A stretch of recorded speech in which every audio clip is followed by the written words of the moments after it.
बिस्मिल्लाहिर्रहमानिर्रहीम अस्सलामु अलैकुम वरहमतुल्लाहि वबरकातुहू। उम्मीद है दोस्तों आप सब खैर और आफियत से ही होंगे। आज हमारा CS201 का लेक्चर नंबर 7 है।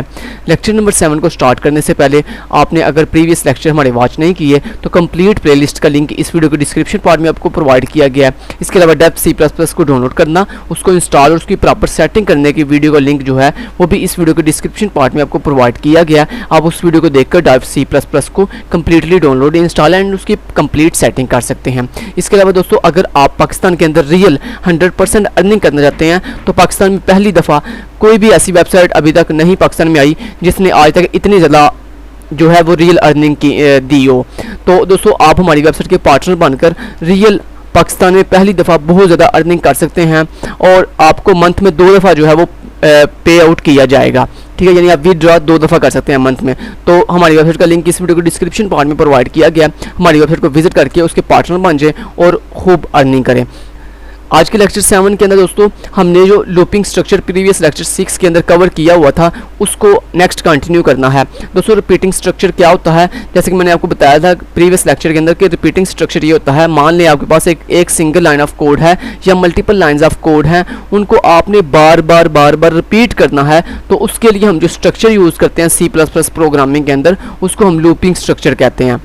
ठीक है, उसको हम रिपीटिंग स्ट्रक्चर कहते हैं, लूपिंग स्ट्रक्चर कहते हैं। अब लूप्स के अंदर दोस्तों जो हमारा रिपीटिंग स्ट्रक्चर होता है उसके अंदर हमारे पास लूप्स आती हैं और लूप्स की हमारे पास C++ में 3 टाइप्स आती हैं। फर्स्ट नंबर के ऊपर हमारे पास जो टाइप आती है वो आती है वाइल लूप, जिसको हमने प्रीवियस वीडियो के अंदर कवर किया था। नेक्स्ट दोस्तों हमारे पास आती है जी do while loop, do while loop आती है। और तीसरे नंबर पे जो लूप आती है वो है जी फॉर लूप। ठीक है, तो ये 3 तरह की लूप्स आती हैं। अब इन तीनों में क्या डिफरेंस है ये फटाफट से बता देता हूँ। दोस्तों वाइल लूप तब यूज़ की जाती है जब आपने अपनी चीज़ को कंटिन्यूसली यानी इन्फिनिटी तक चलाना हो, यानी आप चाहते हो कंटिन्यूसली चलती रहे, रुके ही ना, बस चलती रहे। ठीक है, तो तब हम दोस्तों वाइल लूप का इस्तेमाल करते हैं। डू वाइल लूप का इस्तेमाल हम तब करते हैं जब हमने यूज़र पे डिपेंड करना हो, यानी हमने एक दफ़ा लूप को चलाया और देन उसके बाद हम चाहते हैं यूज़र से हम पूछें do you want to continue. अगर यूज़र कहता है यस तो लूप चले, अदरवाइज यूज़र कहता है नो तो लूप ना चले।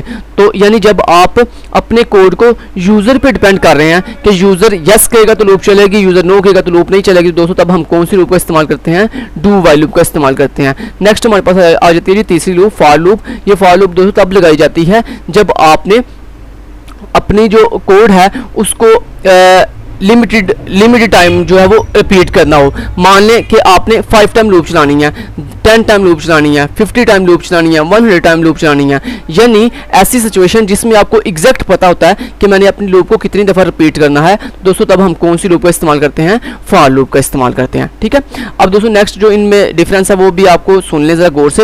ये जो वाइल लूप होती है और ये जो फॉर लूप होती है ये दोनों फर्स्ट कंडीशन चेक करते हैं, फर्स्ट चेक कंडीशन। ठीक है, और ये भी जो है फर्स्ट चेक कंडीशन करती है, फर्स्ट चेक कंडीशन। ठीक है, फर्स्ट चेकिंग कंडीशन। जबकि दोस्तों जो डू वाइल लूप होती है ये फर्स्ट रन होती है, first run after check condition after running the code, यानी आफ्टर रन द कोड। यानी ये जो कंडीशन, ये जो डू वाइल लूप होती है ये कंडीशन तब चेक करती है जब एक दफ़ा पूरी चल जाती है, यानी आफ्टर रन द कोड, यानी एक दफ़ा कोड को इसने पूरा रिपीट कर देना फर्स्ट टाइम, उसके बाद इसने कंडीशन को जो है वो चेक करना है। अब दोस्तों मैं अगर आपको एग्जांपल के जरिए समझाऊं तो ये जो वाइल लूप होती है और ये जो फॉर लूप होती है ये सेम लाइक जो है वो एरोप्लेन की तरह है। जिस तरह एरोप्लेन के अंदर अगर आपने सफ़र करना हो तो पहले एरोप्लेन पर बैठने से पहले ही आपकी जो है वो टिकट चेक की जाती है, आपका पासपोर्ट, आपका बॉडी पास और आपका वीज़ा चेक किया जाता है। जबकि जब आपकी ये सारी चीज़ें एग्जैक्ट हो जाती हैं यानी चेकिंग की जाती है, आपकी कंडीशन ट्रू हो जाती है कि हाँ यस आपके पास वीज़ा भी है, सब कुछ है, देन ही दोस्तों आपको एरोप्लेन में बैठने की परमिशन दी जाती है। ठीक है, और अगर आपके पास ये चीज़ें ना हो तो आपको एरोप्लेन में नहीं बिठाया जाता। तो यही दोस्तों वाइल लूप और डू फॉर लूप का भी काम है कि ये जो वाइल लूप होती है और ये जो फॉर लूप होती है ये दोनों लूप्स पहले कंडीशन चेक करती हैं, बाद में एग्जीक्यूट होती हैं। अगर तो इन दोनों की कंडीशन ट्रू हो देन कोड एग्जीक्यूट होता है, अगर इन दोनों की कंडीशन ट्रू ना हो तो कोड एग्जीक्यूट नहीं होता। जबकि जो डू वाइल लूप है इसकी एग्जांपल दोस्तों सेम लाइक बस की तरह है। जिस तरह अगर आपने बस पे सफ़र करना हो तो आप बस में बैठने से पहले जो है वो टिकट चेक नहीं आपकी की जाती, बल्कि जब आप बस में बैठ जाते हो देन उसके बाद आपकी जो टिकट है वो चेक की जाती है। ठीक है। तो डू वाइल लूप भी सेम लाइक बस की तरह काम करती है कि पहले ये एक दफ़ा फर्स्ट टाइम ज़रूर चलती है, यानी चाहे आपकी कंडीशन ट्रू है, ट्रू नहीं है, जो भी है, first time do while loop चलती ही चलती है, यानी एक दफ़ा आपका कोड एग्जीक्यूट होता ही होता है। उसके बाद after executing the code then उसके बाद आपकी डू वाइल लूप जो है वो कंडीशन अपनी चेक करती है। अब अगर नेक्स्ट टाइम जब do while loop after running the code जब कंडीशन चेक करेगी, अब अगर कंडीशन ट्रू होगी तो do while loop next time चलेगी, अदरवाइज अगर कंडीशन फॉल्स होगी तो नेक्स्ट टाइम नहीं चलेगी, लेकिन फर्स्ट टाइम जरूर चलती ही चलती है। चलें, बढ़िया हो गया। तो ये इनमें डिफरेंस है जो मैंने आपको डिटेल से समझा दिया। अब दोस्तों जो वो वाइल लूप थे इसको हमने प्रीवियस लेक्चर 6 के अंदर डिटेल से कवर किया था और उसके 2 प्रोग्राम भी किए थे। अब हम डू वाइल लूप को जो है वो अच्छे से कवर करते हैं। अब दोस्तों आपको पता है कि कोई भी लूप लगाने के लिए हमें 3 चीज़ों की जरूरत पड़ती है। First one is starting value, second one is condition, third one is increment या डिक्रीमेंट स्टेटमेंट। अब स्टार्टिंग वैल्यू क्या होती है? वो वैल्यू जहां से आपने अपनी लूप को एग्जीक्यूट करना जो है वो स्टार्ट करना है, ठीक है।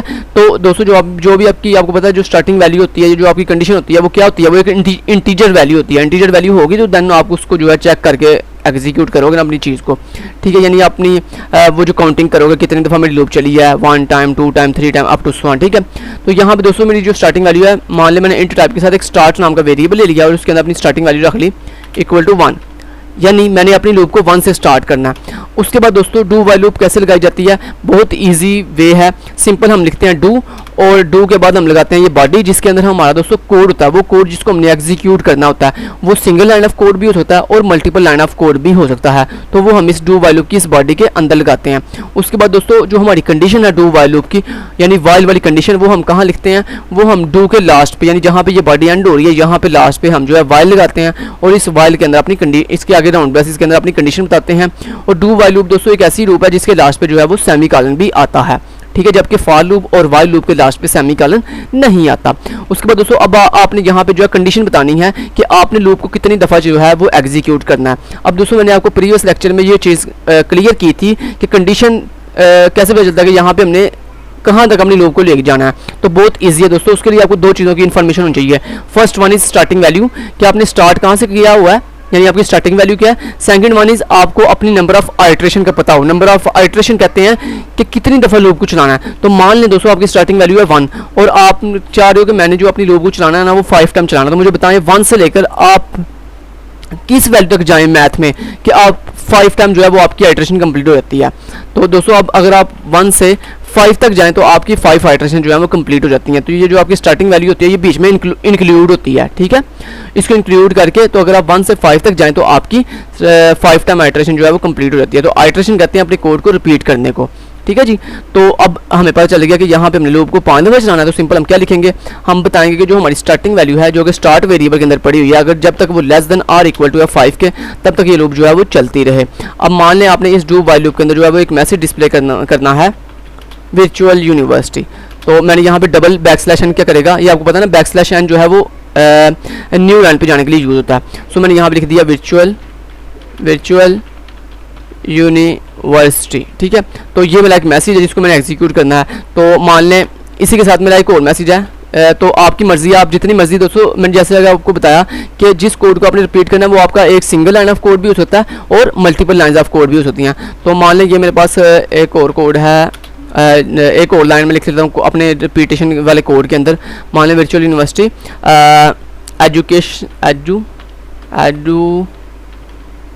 एजुकेशनल इंस्टीट्यूट, ठीक है, इंस्टीट्यूट, एजुकेशनल इंस्टीट्यूट, ठीक है। चलें जी, बढ़िया हो गया। अब दोस्तों ये डू वाइल लूप जो है इस कोड को बार बार एग्जीक्यूट करेगी कितने टाइम? 5 टाइम। अब दोस्तों नेक्स्ट हमने 2 चीज़ें फुलफिल कर दी हैं, अपनी स्टार्टिंग वैल्यू बता दी है और दूसरी जो चीज़ होती है लूप के अंदर लगाने के लिए वो होती है कंडीशन। तो ये कंडीशन हमने ये लगा दिया। उसके बाद तीसरी एक चीज़ होती है इंक्रीमेंट या डिक्रीमेंट स्टेटमेंट। तो इंक्रीमेंट या डिक्रीमेंट क्यों करते हैं दोस्तों? जैसा कि आपको पता है कि ये जो हमारी स्टार्टिंग वैल्यू है 1, इसको इस 5 तक लेके जाने के लिए हम क्या करते हैं? हम 1 को, अगर देखें आपके पास एक वैल्यू है 1, इसको अगर आपने 5 तक लेके जाना हो तो आप क्या करोगे? आप 1 में क्या है, एक दफ़ा इंक्रीमेंट करोगे तो ये 2 हो जाएगा, फिर एक दफ़ा इंक्रीमेंट करोगे 3 हो जाएगा, फिर एक इंक्रीमेंट करोगे। यानी अगर आपने अपनी स्टार्टिंग वैल्यू से छोटी वैल्यू से बड़ी वैल्यू तक जाना तो दोस्तों आप अपनी स्टार्टिंग वैल्यू क्या करते हो? इंक्रीमेंट करते हो। और अगर दोस्तों आपने बड़ी वैल्यू से, यानी आपने 5 से बैकवर्ड जाना हो 1 की तरफ, तो आप क्या करोगे? आप जो है स्टार्टिंग वैल्यू में डिक्रीमेंट करोगे, क्योंकि आपने 5 से 1 की तरफ जाना है। तो 5 को आहिस्ता आहिस्ता आप डिक्रीज करोगे तो ये 1 की तरफ जाएगा ना। ठीक है। जैसे मैं अक्सर इसकी एग्जांपल ऐसे देता होता हूँ कि मान लें कि आपके पास एक पानी का जग है, ठीक है, पानी वाला जग है, उसके अंदर थोड़ा पानी है। अगर आपने उस जग को भरना है पानी के साथ तो आप क्या करोगे? क्या आप उसमें बगैर पानी ऐड किए क्या वो जग भर जाएगा? नहीं बढ़ेगा, कभी भी नहीं बढ़ेगा। जब तक आप उसके अंदर मज़ीद पानी ऐड नहीं करोगे तब तक आपका जग के अंदर जो पानी है वो मज़ीद जो है वो अपनी जग जो है वो कंप्लीट नहीं होगा, ठीक है। तो इसलिए जब भी हमने अपनी थोड़ी चीज़ को ज़्यादा करना होता है तो हम उसमें इंक्रीमेंट करते हैं। और इसी तरह दोस्तों जब जग में फ़र्ज़ करें पूरा पानी भरा हुआ है, यानी जग फुल कंप्लीट हुआ है और आप चाहते हो कि जग में पानी थोड़ा थोड़ा रह जाए, तो आप क्या करना चाहते हो? ज़्यादा पानी को कम पानी में कन्वर्ट करना चाहते हो, तो उसके लिए आपको क्या करना पड़ेगा? आपको जग में से पानी जो है वो डिक्रीज करना पड़ेगा, यानी निकालना पड़ेगा। देन ही जो है आपका ज़्यादा पानी जो है वो कम पानी में कन्वर्ट होगा। तो यही दोस्तों यहाँ पे है कि अगर आप छोटी वाली से बड़ी वाली की तरफ जा रहे हो तो आपको इंक्रीमेंट करना पड़ता है, और अगर आप बड़ी वाली से छोटी वाली की तरफ जा रहे हो तो आपको डिक्रीमेंट करना पड़ता है। अब दोस्तों डू वाइल लूप के अंदर जो इंक्रीमेंट और डिक्रीमेंट स्टेटमेंट है वो हम कहाँ लगाते हैं? अपनी इस डू वाइल लूप की इस बॉडी के अंदर, जहाँ पे आपने ये कोड लिखा ना अपना, इस कोड के लास्ट पे जहाँ पे आपका कोड एंड होगा ना, तो वहाँ पे आपने इंक्रीमेंट या डिक्रीमेंट स्टेटमेंट लगानी है। अब दोस्तों इंक्रीमेंट या डिक्रीमेंट स्टेटमेंट इंक्रीमेंट या डिक्रीमेंट करते किसको हैं? हमेशा अपनी स्टार्टिंग वैल्यू को करते हैं, अपनी स्टार्टिंग वैल्यू करते हैं। तो मेरी स्टार्टिंग वैल्यू किस में पड़ी हुई है? स्टार्ट वेरिएबल के अंदर। सो मैं यहाँ पे लिखूंगा स्टार्ट वेरिएबल के अंदर जो वैल्यू है उसको इंक्रीमेंट करो। तो इंक्रीमेंट करने के लिए आपको पता है, मैंने प्रीवियस लेक्चर में आपको बताया था कि जो प्लस प्लस का सिंबल होता है ये आपकी करंट वैल्यू के अंदर एक वैल्यू का इजाफा कर देता है, और जो आपका माइनस माइनस का सिंबल होता है ये आपकी, यानी अगर आप माइनस माइनस ऐसे करोगे तो ये आपकी करंट वैल्यू के अंदर एक वैल्यू का कमी कर देता है, यानी डिक्रीमेंट कर देता है, ठीक है। अब यहाँ मुझे इंक्रीमेंट करना है। इंक्रीमेंट क्यों करना है? क्योंकि मेरी देखें जो स्टार्टिंग वैल्यू है वो छोटी है, जो मेरी एंडिंग वैल्यू यानी कंडीशन वैल्यू है वो बड़ी है। सो अगर आपने छोटी वैल्यू से बड़ी वैल्यू की तरफ जाना हो तो आप क्या करते हो? इंक्रीमेंट करते हो। सो दोस्तों ये हमारा कोड हो गया यहाँ पे डू वैल्यू को कंप्लीट। इसको कंपाइल करके मैं आपको दिखाता हूँ। ये मैंने किया इसको कंपाइल, और यहाँ पे देखें ये आपका 5 टाइम मैसेज डिस्प्ले हो गया, 1 2 3 4 एंड 5। तो 5 टाइम आपका जो मैसेज है वो स्क्रीन पे आपको डिस्प्ले हो रहा है, ठीक है। चलें बढ़िया होगा। तो ये तो दोस्तों डू वाइल लूप। अब यहाँ पे डू वाइल लूप के अंदर इन्होंने हमें क्या दिया हुआ जी? एग्जाम्पल के तौर पर इन्होंने एक एग्जाम्पल करवाई हुई है, हमने वो एग्जाम्पल कर ली हुई है। सो हम यहाँ पे करते हैं the program allows the user to guess character from A to G, ठीक है। अब मान लें वो कह रहा है जी कि आपने अच्छा डू वालों को, जैसे कि मैंने आपको बताया कि ये यूज़र पे डिपेंड भी कर रही होती है। अब यूज़र पे कैसे डिपेंड करवाते हैं लूप को, तो वो आपको सिखाता हूँ। उसके लिए दोस्तों आपको क्या करना पड़ेगा? ये देखें ये डू वाइल लूप है, ठीक है। ये इस कोड को हटा दें।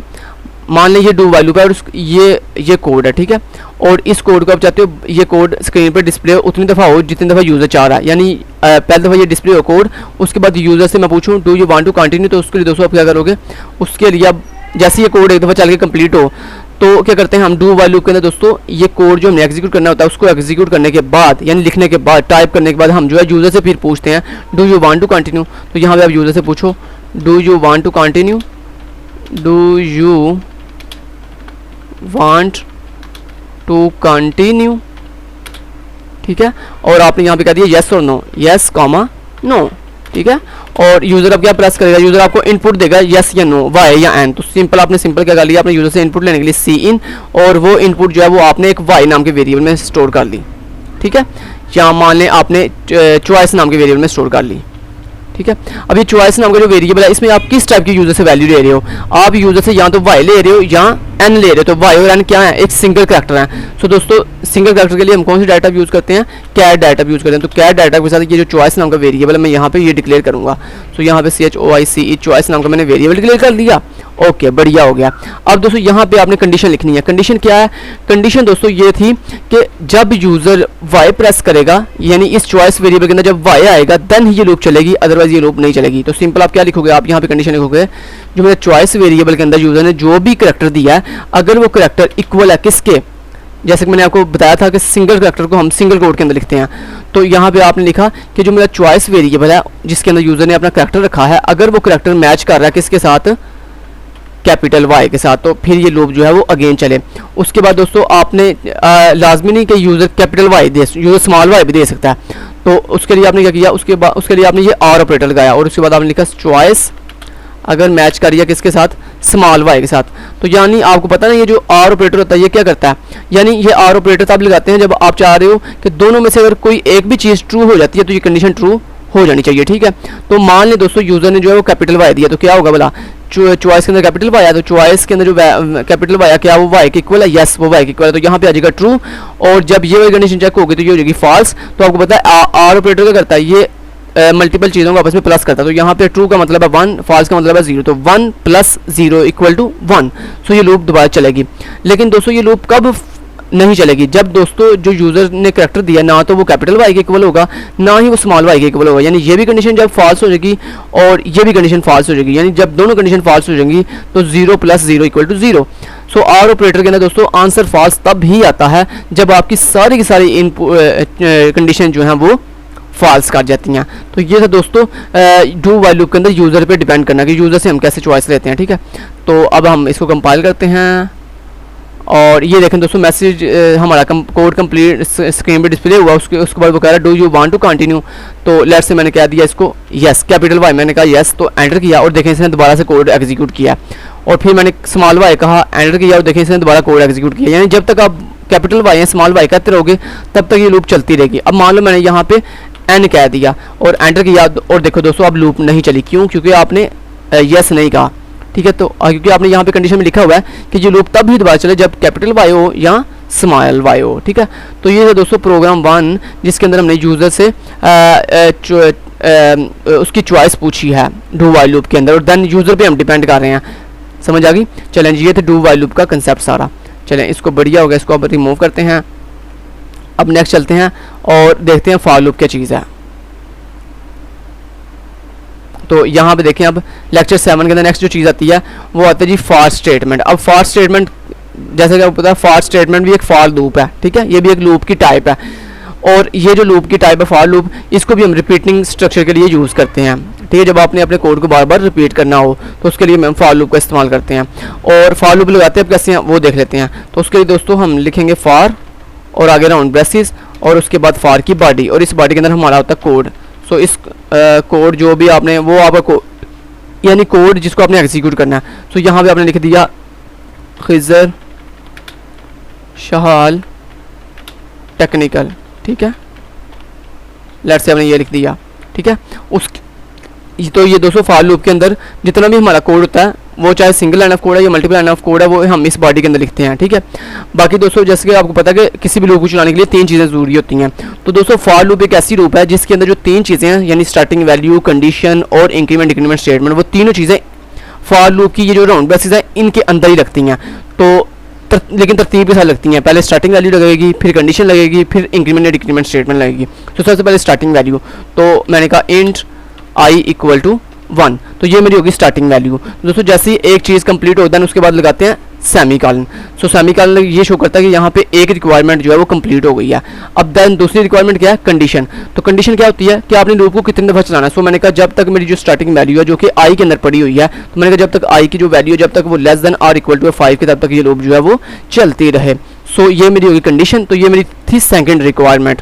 सो उसके बाद मैंने लगाया सेमीकोलन। उसके बाद अब लगानी है मैंने इंक्रीमेंट या डिक्रीमेंट स्टेटमेंट। अब इंक्रीमेंट स्टेटमेंट जैसे कि आपको पता है कि तब लगती है जब आपकी जो स्टार्टिंग वैल्यू है वो छोटी हो और जो आपकी कंडीशन वैल्यू है वो बड़ी हो। तो दोस्तों यहाँ पे मेरी स्टार्टिंग वैल्यू छोटी है और जो मेरी एंडिंग वैल्यू यानी कंडीशन वैल्यू है वो बड़ी है। सो यहाँ पे लगेगी इंक्रीमेंट स्टेटमेंट, ठीक है। और अगर यहाँ पे ये स्टार्टिंग वैल्यू ये बड़ी होती यानी यहाँ पे 5 होता और यहाँ पे 1 होता कंडीशन के अंदर, तो फिर आपने डिक्रीमेंट स्टेटमेंट लगानी थी। और अब इंक्रीमेंट और डिक्रीमेंट करते किसको है ये आपको पता है, हमेशा अपनी ये जो स्टार्टिंग वैल्यू होती है इसको हमेशा इंक्रीमेंट करते हैं, यानी ये जो स्टार्टिंग वैल्यू जिस वेरिएबल के अंदर पड़ी हुई है उस वेरिएबल को हमेशा इंक्रीमेंट या डिक्रीमेंट करते हैं। सो मैंने यहाँ पे इंक्रीमेंट करना है i को, तो मैंने कहा i ++, तो बस इतना का आपने कर दिया। और उसके बाद दोस्तों जैसे ये तीसरी रिक्वायरमेंट लिखते हैं उसके बाद सेमीकोलन नहीं लगाते, ठीक है, ठीक है। तो पहली 2 के बाद सेमीकोलन आता है क्योंकि वो ये शो कर रहा है कि यहाँ पे ये रिक्वायरमेंट पूरी होगी। और जब आपने इंक्रीमेंट और डिक्रीमेंट स्टेटमेंट लगानी है उसके बाद आपने सेमीकोलन नहीं लगाना। चलें बढ़िया हो गया, तो इतना कर दिया। अब मैं इसको कंपाइल करके आपको दिखाता हूँ। ये मैंने किया इसको कंपाइल और यहाँ पे देखें आपको 5 टाइम्स स्क्रीन पे डिस्प्ले हो रहा है Khizar Shahal technical, Khizar Shahal technical, Khizar Shahal technical, ठीक है। तो ये है दोस्तों फॉर लूप का कंसेप्ट कि फॉर लूप कैसे लगती है, डू वाइल लूप कैसे लगती है। तो ये मैंने फॉर लूप और डू वाइल लूप करना आपको सिखा दिया। अब चलें फॉर लूप को एक छोटे से प्रोग्राम के जरिए कवर करते हैं। मान लें कि आपकी रिक्वायरमेंट यह है कि आपने जो है फॉर लूप के जरिए 5 का टेबल जो है वो डिस्प्ले करना है। तो कैसे करेंगे, तो देखें 5 का टेबल डिस्प्ले करने के लिए सबसे पहले आप बताओगे कि आपने स्टार्ट कहाँ से करना है। तो आपने 1 से स्टार्ट करना है, तो i = 1। उसके बाद आपने लूप को कितने दफ़ा चलाना है। तो दोस्तों टेबल के अंदर कितनी कितनी रोज़ होती हैं, यानी टेबल के अंदर कितनी रोज़ होती हैं, 5 के टेबल में 10 रोज़ होती हैं, यानी किसी भी टेबल के अंदर 10 मोस्टली 10 रोज़ होती हैं, मोस्टली बल्कि होती 10 रोज़ हैं। ओके, तो अब दोस्तों इसका मतलब है आपने लूप को 10 दफ़ा चलाना है, ठीक है। तो I less than or equal to, यहाँ पे आप लिख दोगे 10 और उसके बाद आई प्लस प्लस, ठीक है, ये आपने कर दिया। उसके बाद अब आपने क्या करना था, आपने 5 का टेबल डिस्प्ले करना है, तो यानी आपने टेबल कुछ इस तरह से डिस्प्ले करना है। तो मैं आपको पहले कमेंट करके बता देता हूँ आपने टेबल डिस्प्ले कैसे करना है। 5 का टेबल कैसे डिस्प्ले होना है, 5 × 1 = 5। सो आपने ऐसे एक टेबल जो है वो डिस्प्ले करना है। तो क्या कैसे करेंगे डिस्प्ले, सिंपल, बहुत इजी है। आपने यहाँ लिख देना सी आउट और उसके बाद सी आउट के आगे आपने पहले क्या डिस्प्ले करना है, पहले आपका ये 5 डिस्प्ले हो, ठीक है, यानी टेबल का ये जो 5 है ये डिस्प्ले हो। तो उसके लिए दोस्तों आप क्या करोगे, उसके लिए सिंपली आप जो है यहाँ पे डबल कोट्स के अंदर लिख दोगे 5, ठीक है, लेकिन उससे पहले आप डबल बैक स्लैश लगा लो। उसके बाद आप 5 आपने आगे लिखा इनटू और आगे आपने क्या लिखना है, आगे आपने ये 1 लिखना है। अच्छा, यहाँ पे ये जो है ये पहला जो 5 है और ये मल्टीप्लिकेशन है, ये तो अब सब रोज़ में कॉमन रहते हैं, ठीक है, यानी अगली रो में जाके ऐसे ही रहेगा 5 × 2 = 10, यानी वैल्यू चेंज कहाँ पे हो रही है हर रो के अंदर, एक यहाँ पे वैल्यू चेंज हो रही है और एक यहाँ पे ये आपका मल्टीप्लिकेशन का आंसर चेंज हो रहा है। तो यहाँ पे दोस्तों पहली दफ़ा 1 है, फिर 2 है, फिर 3 है। तो सिंपली दोस्तों आपको पता है यहाँ पे आई जब ये फर्स्ट टाइम चलेगी तो आई के पास क्या होगा, 1 होगा। सो यहाँ पे दोस्तों हम आई डिस्प्ले कर देते हैं। तो यहाँ मैंने सिंपली क्या कह दिया, मैंने कहा जी आई डिस्प्ले कर दो, ठीक है जी। तो आई के पास फर्स्ट टाइम क्या होगा 1, तो यहाँ पे 1 आ जाएगा। नेक्स्ट टाइम आई के पास क्या होगा 2, तो यहाँ पे 2 आ जाएगा। नेक्स्ट टाइम आई के पास 3 होगा तो ये 3 आ जाएगा। नेक्स्ट टाइम 4, तो यहाँ पे 4 हो जाएगा। तो इस तरह दोस्तों हम अपने इस आई जो वेरिएबल है इसकी हेल्प से हमने यहाँ पे डायनामिकली अपनी वैल्यू जो है वो चेंज करते जा रहे हैं। सो यहाँ पे मैंने आई की वैल्यू डिस्प्ले कर दी।